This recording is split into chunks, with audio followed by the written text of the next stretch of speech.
says on it, "The bar staff have voted you the most attractive person in the bar tonight. Congratulations."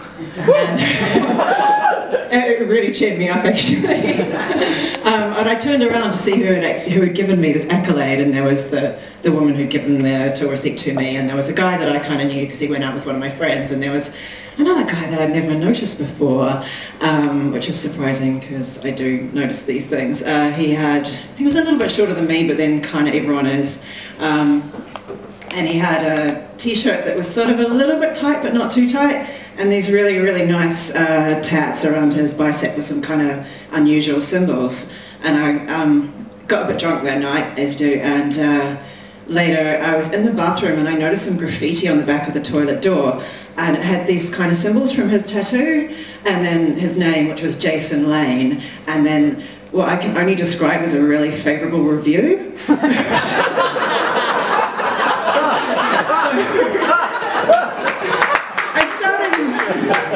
I started making a habit of going to this bar most Sunday nights, taking a book along and seeing whether I could get to know Jason Lane a bit better.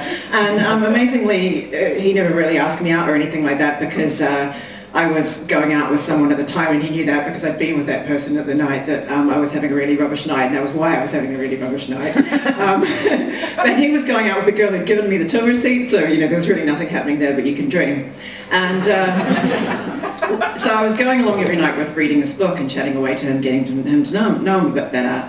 And one night there was this guy who was sort of sitting quite near me, and he said something to me that only Scientologists and chuggers say, which is, "Is it all right if I talk to you?" Which is kind of like making you commit to a conversation before you've had it, and it's just like, why would you do that? And I don't know if I said yes or no, but he was going to have that conversation anyway, and I sort of was sitting there with the book, kind of looking minimally interested.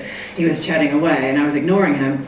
And at one point he reached over and just swept my hair out of my eyes like this, and I said, "Don't do that."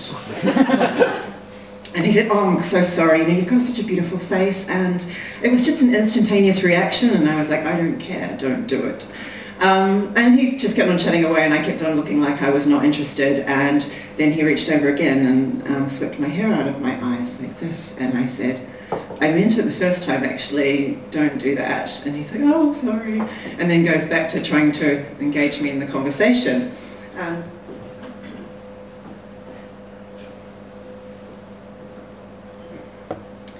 And then I'm looking minimally interested, and he reaches over for a third time and sweeps my hair out of my eyes. And friends have described this to me, and it's only the one time it's ever happened to me in my life, but I saw the red mist, and there was just nothing, I could not control myself. And I reached over and I shoved him, and I had no intention of this happening, but he and his bar stool went straight over onto the tiled floor.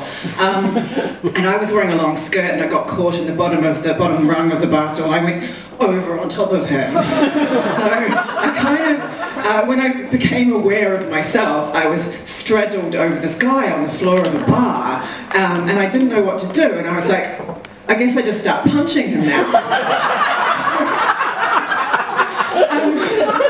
But the thing is, I can't punch, so I just look like the Duracell bunny.